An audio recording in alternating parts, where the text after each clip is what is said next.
Yeah, because I thought my topic is pastoral leadership transitions, and I wanted to review the literature on preparedness and adjustment of senior pastors. So when I talk about senior pastors here in the Kenyan context, it's senior pastors is just a pastor who is the lead, the lead pastor. Not described by age, because I realized here when you talk about senior, I think people have different views of the word senior. So I'm talking about just pastors, just the lead pastor. But in Kenya, we call them senior pastors. So, and it's because this topic came as a result of being a member in this Pentecostal church in Kenya, and it's called CITAM. So maybe, I don't know whether I'll be biased to talk about CITAM or, okay, you will guide me, because I wanted to find out the experiences of senior pastors themselves as individuals because of leadership transition, because you find a senior pastor may be posted in this congregation, and then within maybe a period of 1 year or less than 1 year, this pastor is transitioning into a different congregation within the same church assembly. So like CITAM has different assemblies all over Kenya, and even USA and Romania. So it is as a result of that transitioning before the period, because usually when you look at the AGM, a leader in this church is supposed to stay for 2 years, but you find they haven't been staying for 2 years, and especially the senior pastors. So 6 months, the senior pastor is taken to a different congregation, 1 year, the same. And you also find there is also some who stay in the congregation for 7 years. And they are also, I know there is a bond between the senior pastor and the congregation. So when this pastor is taken out without the members knowing or prepared, so according to my experience there, members are affected, and the senior pastors themselves are affected emotionally, financially, even spiritually. So that was my major concern. Yeah, and it's not unlike some other denominational systems that tend to have short tenures, though typically longer than what you're describing. So the United Methodist Church in the United States, it's not uncommon for a pastor to be somewhere for 2 or 3 years and then be moved to another church. So it's an appointment system that is, the pastor doesn't have control over.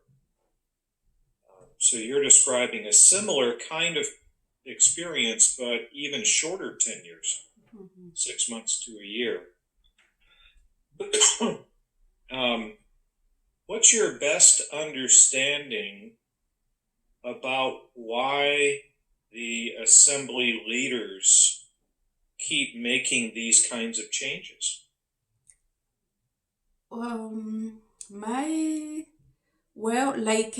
I know many new churches are being planted all over Kenya, and some of these pastors are actually transited to go and become the lead pastor of totally a new congregation, or a congregation that has not been experiencing growth.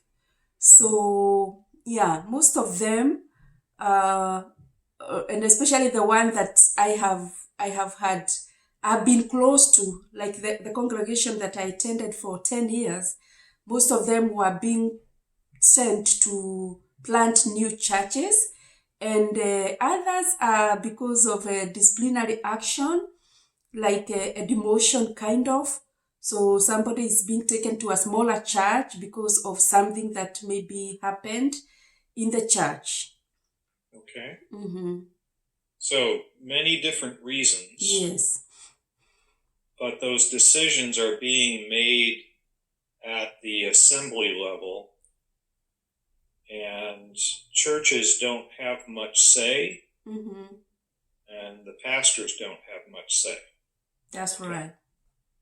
So you seem to have two parallel areas of interest: Mm-hmm. impact on the congregation, Yes. and impact on the pastor and the pastor's family. Yes. Okay.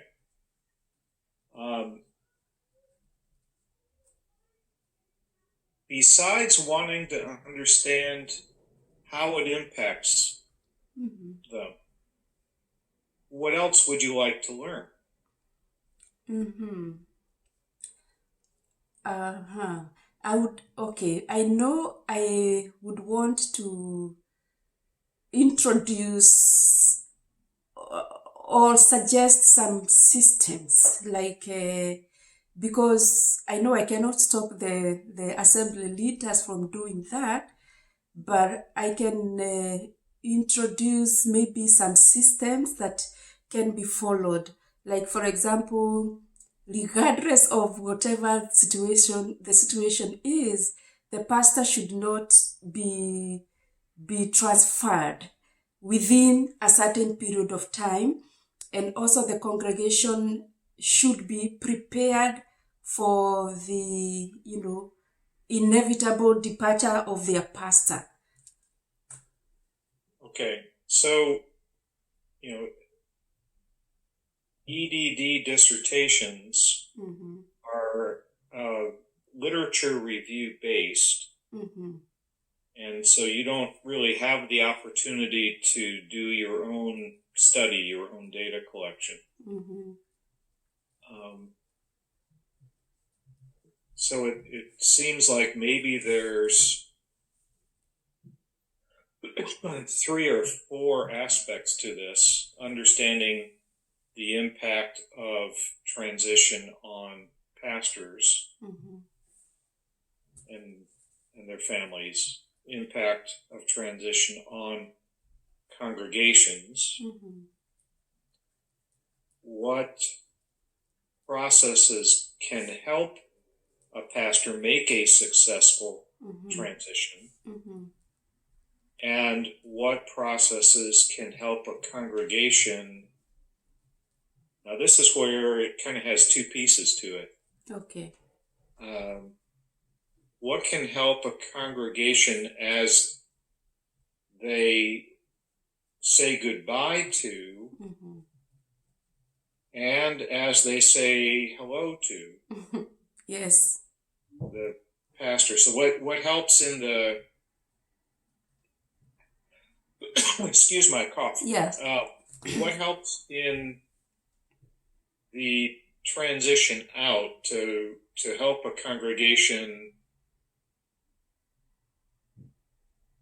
and a pastor end their common ministry well? Mm-hmm. And then what helps a congregation be prepared to welcome in a new pastor and to help that pastor with the transition Mm-hmm. into their new ministry? So impact is one thing. Mm-hmm. Understanding what the impact is, what kind of issues Mm-hmm. it raises, because that then helps you identify needs Mm-hmm. that ought to be addressed somehow. Mm-hmm. And then the second piece is what helps. Mm-hmm. What helps with the transition, both for the pastor letting go and moving into a new role. Mm-hmm. And then what helps the congregation let go and then welcome in a new pastor. As far as policies go, Mm-hmm. I'm not sure that your lit review is really going to give you solid ground for saying you shouldn't be moving somebody Mm-hmm. until a certain amount of time has gone by. Mm-hmm. Now, maybe I'm wrong. Maybe you will find some material that addresses that. Mm-hmm. But because you're not doing your own study, that's probably a little harder for you to address, unless you find studies where people have drawn those conclusions. Yeah, I have been doing this thing since my candidacy exam, and it was difficult to find those materials, like specifically talking about preparedness and adjustment. It was very, very difficult. Yeah. So, yeah, and I was thinking, because if I change the whole thing, that means I change the whole topic. Well, let me ask you a couple questions Mm-hmm. that, depending on how you answer them, it may help you with your decisions. Have you done a good search in the TREN database? That's the Theological Research Exchange Network. TREN. Mm-hmm. No. The reason I ask is because that's where most DMin projects are made available. And this strikes me as the kind of topic that many pastors in DMin programs might be concerned about. Leadership transitions, pastoral transitions. So, is that a database you have explored? Oh, yeah. Well, not trend per se, but I have read some dissertations for leadership transitions, and most of the writers are doing a DMIN program. Okay. So, I think this is an important step for you, is to take some time, get into that the TREN database. Would you give me the full name? It's Theological Research? Theological Research Exchange Network. Okay. And Biola has it. You'll be able to find it in their list of databases. And I would take some time in there and search, use the terms that you have found productive, like transition or pastoral transition. Just try different words and phrases and see what you find. And then what's nice is whenever you find something, you then look at their reference list.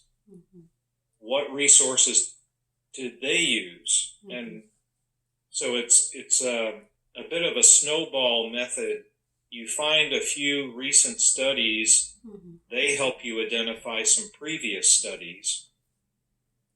And that may give you a better sense of how much literature is really out there and what's been done. Have you seen, now some of my questions are going to be really specific. Yeah. There's a book by Michael Anthony and Mick Boersma on pastoral transitions. Let me see if I can find it. Does that sound familiar? No, I don't think I have. I have it as my reference.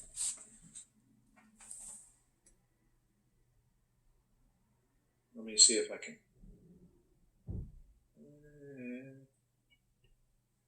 Here it is. Moving on, moving forward, a guide for pastors in transition. It doesn't sound.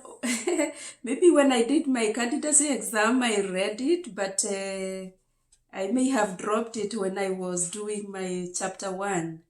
Okay. Well, anyways, it's 15 years old now. So it came out in 2007. Okay. But it is one source that really gets at issues of helping pastors work through the process of departure and then moving on into a new pastoral ministry. Good news, I'm looking in Amazon. You can buy a used copy for $1.95 plus shipping. So, but the library should have this. It's moving on, moving forward. A guide for pastors in transition, and it's Michael Anthony and Mick Boersma were faculty members at Talbot when they worked on this book together. Okay. And again, it should have a decent reference list of other writings on these kinds of topics. The disadvantage is it's 15 years old. So it's not going to help you with the more recent literature. But if you can find some recent DMin doctoral projects in the Tren network, they should help you catch up on some of the newer writings. So Hannah, it strikes me that you have you can think of your study as having two main components. One is, what is the impact of this and why might this be a concern? And it has the two parts, the impact on the pastor, the impact on the congregation.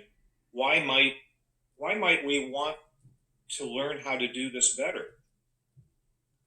So making a case that there are aspects of the impact that are detrimental to the church and to the pastor, and we need to learn how to make these transitions well.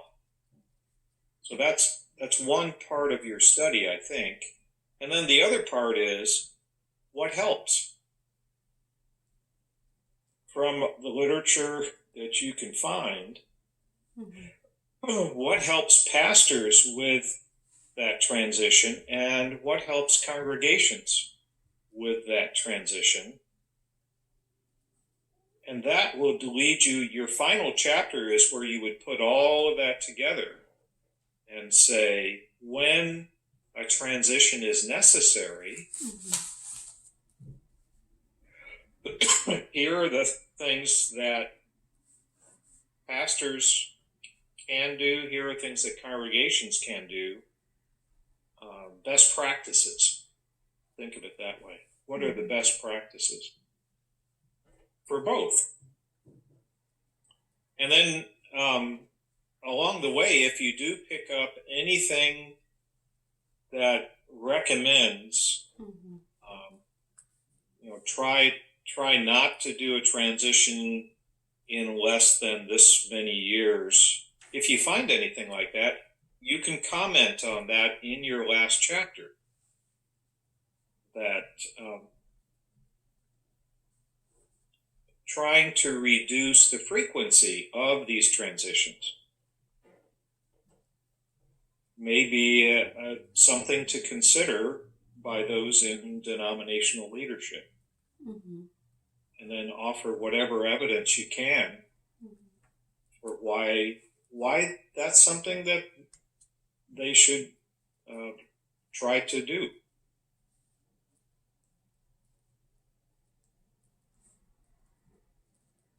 I think you're going to find you can find enough material to do this. I think you're going to, as you continue to work through this process and use the reference lists from every source that you find, I'm pretty confident you're going to find enough material to do this well. My So concern, go ahead. my concern was if I try to do one, like the pastor alone, the materials I found were not separating the pastor from the congregation. So it was very difficult to do like one component. So that's why I did the two. And also maybe the theories,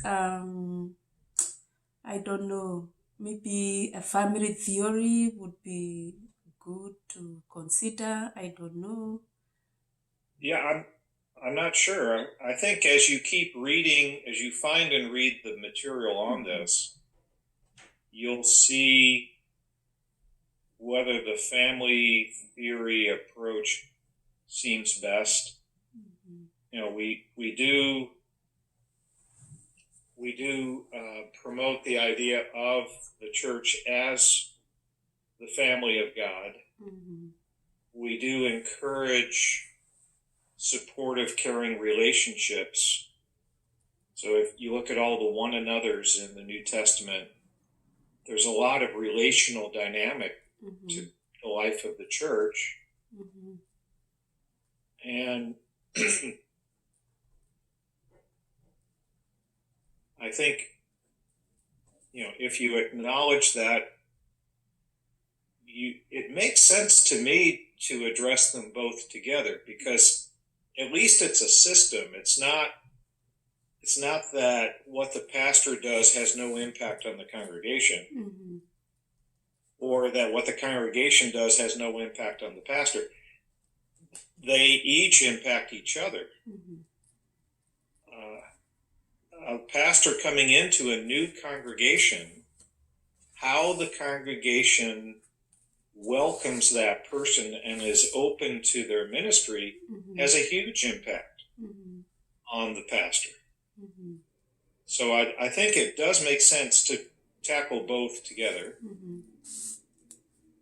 and then look at best practices. Some of them will help both of them. Some of the best practices are not just for one. It has benefits for both. And that's part of what you can make a case for, that we have to pay attention to both for the sake of the health of the church and the health of the pastor who serves the church. What else would be helpful to talk about? Okay.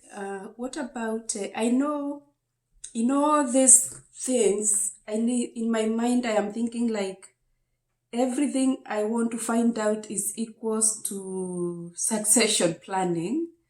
So it's like I am trying to say we need to have a plan, like a succession plan for, okay, this preparedness for me is like a succession plan. I don't know whether the wording is correct. Well, so I think in one of my notes, I mentioned a book that we used in our Contemporary Leadership Issues course. The book is on transitions, and it's about leadership transitions. So there are some general principles and practices that can help. There is a distinction. Succession planning sometimes is done very intentionally. We are preparing this specific person to come in and take the leadership role. Mm-hmm. And so that tends to be a longer process, and the person has been identified well ahead. Okay. But what you're describing in the church mm-hmm. is not like that. No. Somebody higher up in the assembly mm-hmm. is saying, we need a new pastor here. Mm-hmm. Who have we got? Let's take him and move him. Yeah. So the decision process sounds like it can happen on short notice. Mm-hmm. Yeah. And I would recommend that you keep that context in mind as you look through the literature. Mm-hmm. What helps, not necessarily the long-term planning of succession. Yeah. But what helps when a decision is made and the transition has to happen soon? Yeah.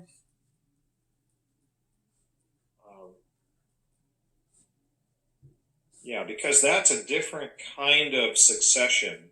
Mm-hmm. So you might find more under leadership transitions, excuse me, more helpful material under leadership transitions mm-hmm. than succession planning. Yeah. Because succession planning tends to be more intentional and longer term thinking. Mm.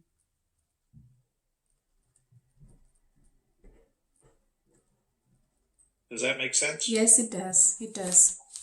All right. When you addressed the change, I don't know whether you read the first part because I was trying to explain the changes. Do you think I should retain that? Okay. I have not read mm-hmm. the first part. Mm-hmm. I'd be glad to do that and send you mm-hmm. some thoughts on it. Mm-hmm. But I just haven't been able to do that yet. Yeah. I can probably do it within the next 2 days. Okay. Right. How many pages did you revise? It was only 3 comments that I was trying to revise. The first 3 pages. Okay. Yeah. Well,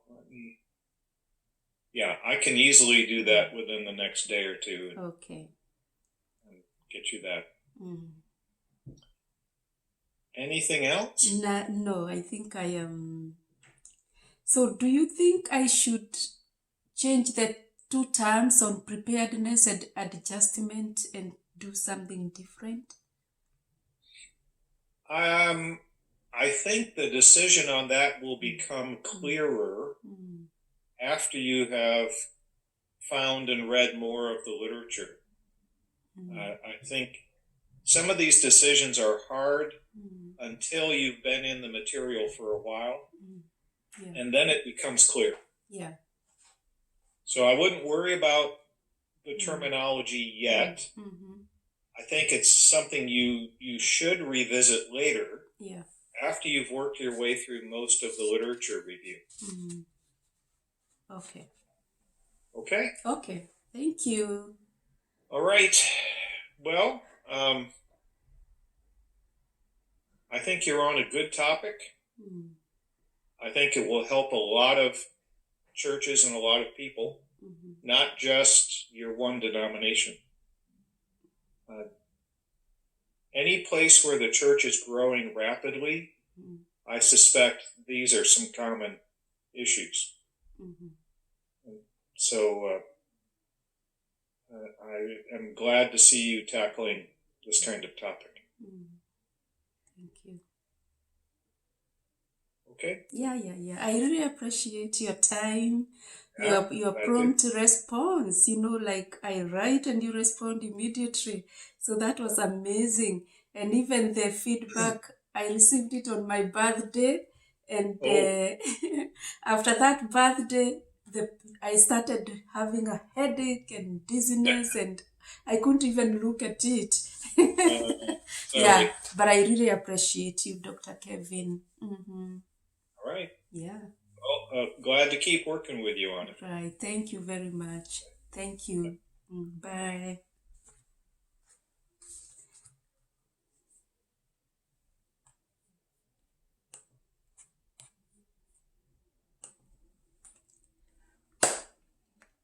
Bye, guys. My meeting with a wonderful, wonderful professor. It has ended well, and I truly thank God for his guidance. So we are writing, and this is the dissertation phase, and it's amazing to have good professors who are guiding us well and helping us well. So the Lord bless you, the Lord keep you, the Lord make his face shine upon you all the days of your lives. Shalom, shalom, bye bye.